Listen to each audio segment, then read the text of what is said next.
ባልተሳሳት ከ3 ሳምንት በፊት በእኛ ተቋም እርግዝና ምርመራ አድርገሽ ነበር? አዎ ምርመራ አድርጋችሁልኝ ውጤቱን ሰጣችሁኝ ነበር። ቁጥራውን ምን ተፈጥሮ ነው በድጋሚ ወደ ሆስፒታል የጠራችሁ? እያደረጋችሁልኝ ተጨማሪ ምርመራስ ምንድን ነው? ማለት ስህተት? እዛም ትልቅ ስህተት። የዛን ጊዜ የሰጠንሽ የምርመራ ውጤት የተሳሳተ ነበር። ዶክተር እያልክ ያለው ነገር ምንም አልገባኝም። ይገርምሻል፣ ለዚህ ስህተት የደረሰን የስም መመሳሰል። ዛሬም በድጋሚ ምርመራ ያደረግንሽ ዶክተር መሆንሽን ለማረጋገጥ ነበር። እናም የተደረጉሽ ምርመራዎች ሁሉ እያረጋገጥን በፍጹም ይባኛሽ እና እርጉዝ ነሽ የተባልኩት በስህተት ነው እያልከኝ ነው? አሁን በዚህ አጋጣሚ በተሳሳተ ውጤት ያጋጠመሽ ችግር ሁሉ በእውነት ይቅርታ ጠይቃለሁ። ዶክተር ለመሆኑ አንተ እንደቀላል ይቅርታ ጠይቃለሁ ያልከው ውጤት ምን ያህል ዋጋ እንዳስከፈለኝ ታውቃለህ? በዚህ ስህተት ምክንያት እየደረሰብኝ ሁሉ በነገ ደስ ባለኝ፣ ግን ደግሞ መናገር ከጀመርኩኝ ማልቀስ አልኩ። ከዚህ ሁሉ ነገር በኋላ ደግሞ ማልቀስ አልፈልግም። ለማንኛውም በጣም ሰራ ነው ዶክተር። እንደገባኝ ከሆነ እርግዝና ለመፈጠሩ ላንቺ ጥሩ ዜና ይመስለኛል። ብዙ ነገር ከተመሳቀለ በኋላ ቢሆን ደስተኛ ነኝ። ለማንኛውም ትክክለኛ ውጤት ነው። መልካም አመሰግናለሁ ዶክተር። ኑሐሚን ያላሰበችው ደስታ ገጠማት። እሷም አርግዣለሁ ብላ በእርግዝናዋ ራሷን ልታጠፋ ያለችው ኑሐሚን አሁን ላይ የተሳሳተ ውጤት ነው እርግዝናሽ ፎልስ ነው ስትባል ማመን አቃታት። በለቅሶ እንዴት በማለት ዶክተሩ ሁለተኛ ምርመራ ያደረግንልሽ የተሳሳተ ነበር፣ መጀመሪያ ላይ የሰጠን የሌላ ሰው እንትን ነው በማለት ነበረ። ይህንን ያየው ዶክተር እንግዲህ ኑሐሚንም የሰማችውን ማመን አቃታት። እንዴት ሊሆን ይችላል ይሄ በማለት ነበረ። በፊት በተሳሳተ ነው፣ ለዚህ ለተፈጠረው ነገር ይቅርታ እንጠይቃለን እያለኝ ነው። እርግጠኛ ነኝ በማርገዝሽ ብዙ ነገር ገጥሞሻል ሲላል ነበር። በእርግጥ ብነግርህ ብዙ ነገር እንደሆንኩኝ በለቅሶ ነው እዚሁ የማድረው ታሪኩን ባወራህ፣ ነገር ግን ይቅርብኝ በማለት በለቅሶ መረጃዋን ይዛ የእውነት የተባለው መጀመሪያ፣ አሁን ላይ ግን እውነቱ ሲረጋገጥ የውሸት እርግዝና ስለሆነ እሱን ተቀብላ ሄደኝ።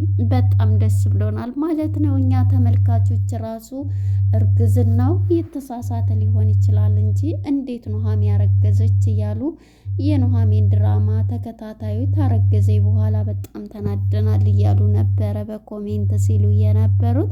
እናም እንኳን ደስ ያላችሁ ተከታታዮች ማለት ነው። ሰላም ጤና ይስጥልን ውድና የተከበራችሁ የቻናሌ ቤተሰቦች እንኳን ወደ ቻናል በሰላም መጣችሁ። ኑሐሚን ክፍል 40 ተለቀቀ። ክፍል 9 እንግዲህ ዛሬ ወደ ክፍል 39 ስንመለስ አቶ ለይኩን ሆስፒታል ገብተው ወደ ኑሐሚን ቤት ተመልሰው መጥተዋል ማለት ነው። ጭራሽ እሷን አይኗን ማየት አልፈልግም ዝናሽን በማለት አቶ ለይኩን ነፍስ አጥፊ ባለቤት እያለችኝ እያለ በጣም እየተናደደ ህመሙን ይዞ ወደ ኑሐሚን ወደ ተከራየላቸው ቤት እዛው መጥቶ አርፎ ነበር። እንግዲህ እሱም እዛ አርፎ እየተጫወተ ሳለ ኑሐሚንም ወረቀቷን ይዛ በደስታም በለቅሶም ተቀብላ አምላኳን እያመሰገነች ነበር። ለአባቴ ልንገረው ይሄንን ወይስ ምን ላድርገው እያለች ነበረ። እንግዲህ እሷም ልታረጋግጥ የእርግዝና እንትኗን ነበር የሄደችው ሁለተኛ ማለት ነው። በዚህም ጊዜ አቶ ተሰማ ጋር በመደወል አባቷ ጋር ስልኩን አንስተው አባዬ የምስራች ትለዋለች። ምንድን ነው ልጅ የምስር ብዬ ይላታል። እሱም ይሄን በሚላት ጊዜ እንደውም ቤት ስደርስ ለምን እዛ ሁሉም በንትን ባለበት ለምን አልነግርም እያለች ነበረ። በዚህም ጊዜ እንግዲህ እሷም ንገሪ ምንድን ነው ሆስፒታል ሂጄ ትለዋል። እኮ ሄድሽ ተመረመርኩ እኮ ተመረመርሽ መጨረሻ ምንድን ታዲያ እሱን ሆድህን ይቁረጥ እዛው ስመጣ ነው ምስራቸውን የምነግርህ ትለዋለች አባቷን። እንግዲህ ምንድን ነው ይች ልጅ እያለ ነበርና ለአቶ ለይኩን ልደውልለት አይ ደግሞ ቤት ሰው እንድትሰበሰብ እሱ እኮ ያኔ ሁሉም ሲጥሉኝ አባቴ ጭምር በቃ ዓይንሽን ላፈር ሲለኝ ከጎኔ ሆኖ አይዞሽ እያለ ያጠነከረኝ አባቴ ነው። አቶ ለይኩን የምንጊዜም አባቴ ናቸው እያለች ነበረ። አቶ ለይኩንንም ስታመሰግን አይ በቃ እቤት ሲሄድ ሁሉም በተሰበሰበበት እናገራለሁ ብላ ነበረ። ስትሄድ ግን ቤት ያገኘችው በጣም ያልጠበቀችው ነው። አቶ ለይኩንም ከቤት ነበሩ ማለት ነው። ሁላቸውም ተሰብስበው አባትየውም እንግዲህ እየመረቃቸው ኑሃሜንም ኤዱንም እኔ በፊቱ ፍቅራቸው እንደዚህ ተመልሶ ስላየሁ እያለ እየመረቀ እየሳማቸው ነበር ግንባራቸውን ሁለቱንም አቅፎ። እነሱም እንግዲህ ገኔም ቤቱን ተገዝቶ በእሷ ስም እንዲሆንና ቤቱ በእነሱ ስም እንዲሆንላቸው የጎዳና ህይወት እንዳንገባ መልሰን በማለት ጸባያቸውን አሁን ላይ በጣም ምርጥ ስማርት ሆነው ነው ያሉት ማለት ነው። ነገር ግን ያ ቤት እንትን ሲል ቤቱ በራሴ ሲዞር ግን ያው ጸባያችን ይመለሳል። አሁን ከእግራቸው ስር ሁነን ብትረግጠኝ ራሱ ምንም አልላት እያለች ኤዱም አሁን ላይ ፒስ ሆነዋል። ሰውየውም እንግዲህ አባትየውም ዜናውን አዲስ ዜና ብላ በምትነግር ጊዜ አቶ ለይኩንም ቁጭ ብሎ ነበረ ከነሱ ጋር።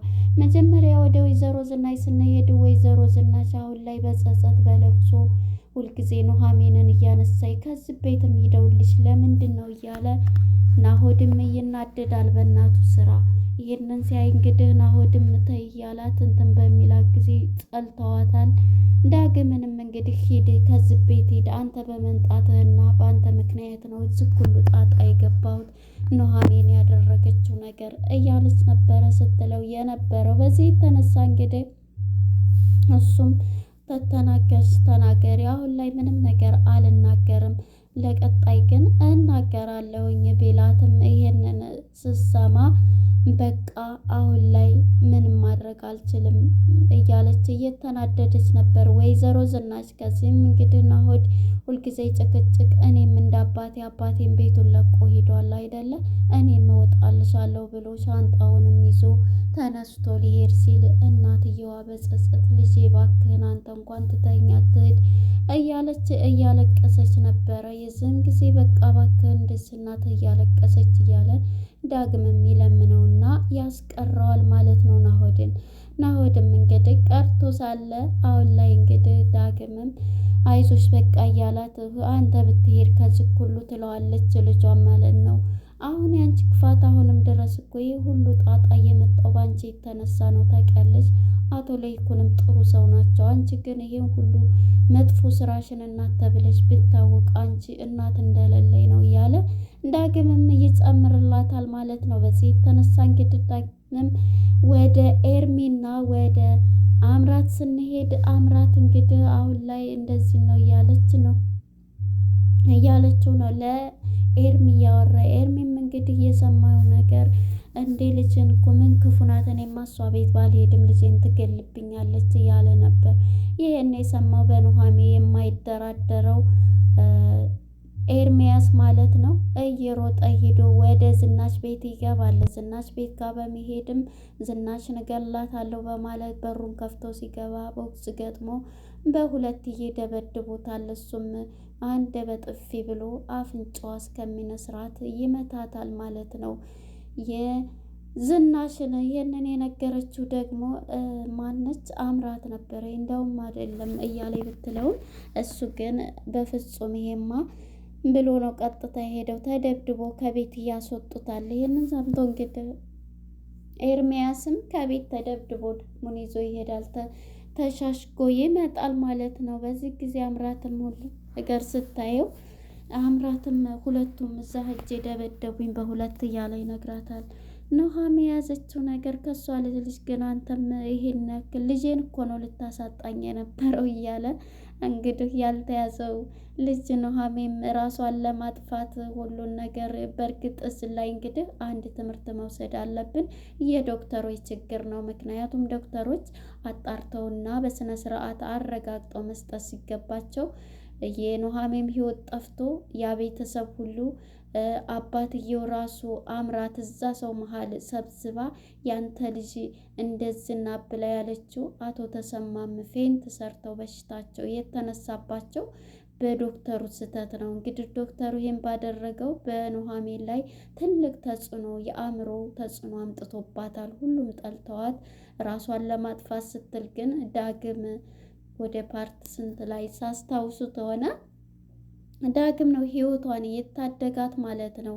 ያንን መድኃኒት ልትጠቀም ስትል ለልጁ ለአንቺ እንኳን እንትን ባልን ልጁ እኮ ያሳስባል፣ ለህግ ነው ማስይዝሽ ብሎ የያዘችውን መድኃኒት የጣለው ማለት ነው። እና የዛኔ ራሷንም ለመግደል ሁሉንም ለማድረግ ወስና ነበር። ግን የዛ ሰዓት አቶ ለይኩን የሚባሉት ጥሩና መልካም ሰው ብዙ ነገር ሲያደርግላት እየነበረው በቃ ልጄ እረፊ እያለ ብዙ ነገር ሲመክራትና አንድ የሆነ ብለው ከአባቷም ጋር ከአቶ ለይኩን ጋር በማስታረቅ ነበረ እዚህ የደረሱት ማለት ነው።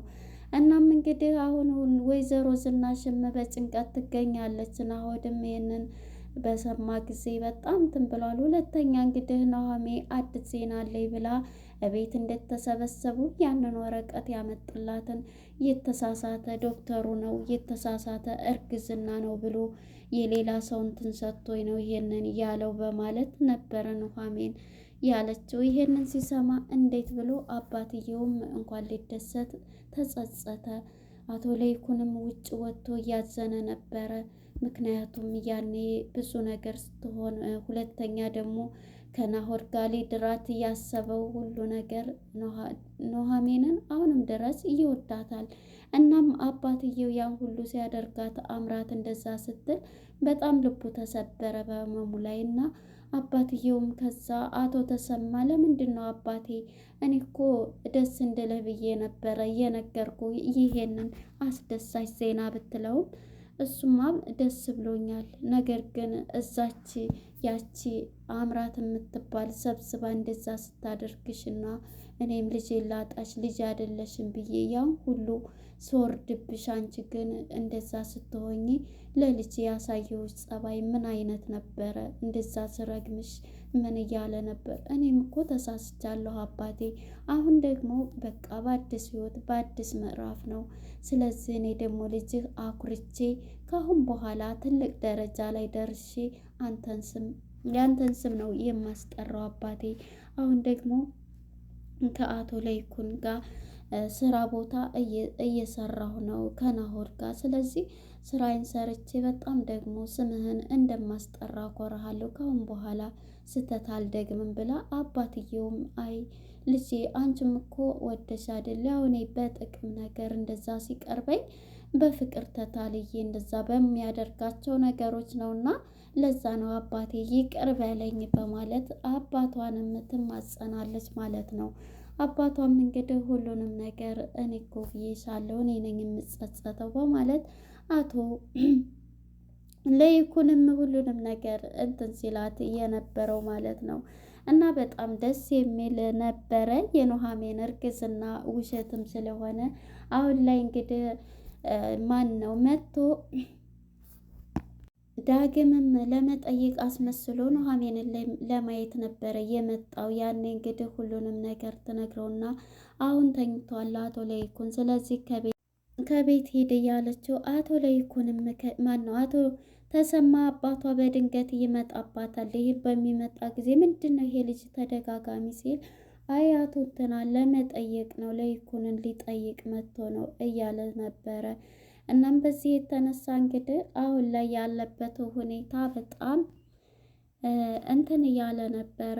አሁን ሁላቸውም በጸጸት ላይ ይገኛሉ። ልጄን እኮ አጥቼሽ ነበረ በማለት እና ሁላቸውም በይቅርታ ተመልሰው ናሆድም መጥቶ ሁሉንም ነገር መኪና ውስጥ ሆኖ ሲነግራት ነበረ። እሷም እንግዲህ ሁሉም ነገር ውሸት ነው፣ አሁን ላይ ግን ለምን ይቅርታ ካረግሽለት ለምን ታዳን ሲው ይቅርታ አርጌላት እኮ አምራትን አብረን እንትለን ብለን ይል እንደያለ አንተ ግን አመንካት እያለችው ነበር። አዎ እንግዲህ ይቅርታ አድርጌያለሁ እያለ አንቺ ስለምን በፍጹም እኔ ወደ ኋላ መመለስ አልፈልግም እያለችው እየነገረችው ነበረ ለሱ ማለት ነው። እንግዲህ አሁን ላይ በጣም ደስ የሚል ነገር ነው። እናቶሎና አባትህን ጠይቀው በማለት እኔ እኮ ይሄንን ልንገርሽ ብዬ ነው እዛ እንትን እንዳትዪ በማለት ናሆድንም እንግዲህ ውረድ ከመኪናውና እቤት ገብተህ ጠይቀህ ትሄዳለህ እያለችው ነበረ። ዳግምም ተኝቷል በማለት ከቤት አስወጥታው ነበረ። እኔም እኮ ህይወትሽን ያዳንኩሽ ነኝ ምንም ቢሆን እያለ አዎ አስታውሳለሁኝ፣ ብዙ ነገር ዋጋ ከፍለህልኛል፣ ለዛ ለውሸት ለሆነው ራሴንም ጎድቼ ነበር እያለች ነበረ እዚህ ላይ ስትለው የነበረው። እንግዲህ ኤርሚያስም ሄዶ ዝናሽን ደብድቧታል። አሁን ላይ ያርግዝና ውሸት ሆኗል ማለት ነው። ሁሉም ቤቱ ተበጥብጧል። ግን እነሷ ኑሐሚንም አባቷን በጸጸት ቢገኝም እዚህ ላይ አብቅቷል ነበር። ለነበረን ቆይታ እናመሰግናለን። ሁላቸውም በፍቅር ተመልሰዋል ማለት ነው። ቀጣይ ፓርት እንግዲህ ምን ይፈጠራል የሚለው ናሆድና ኑሃሜ ይጋባሉ ብዬ አስባለሁ። በፊትም እንግዲህ እሷን ለመዳር ነበረ አቶ ለይኩን ሲታገል የነበረው፣ ግን ቢታረቅም አብረው የሚቀጥሉ አይመስለኝም። ለነበረን ቆይታ እናመሰግናለን። የኑሃሜን እርግዝና ደስ ያላችሁ በኮሜንት አስቀምጡ። ለነበረን ቆይታ አመሰግናለሁኝ። ባይ ባይ።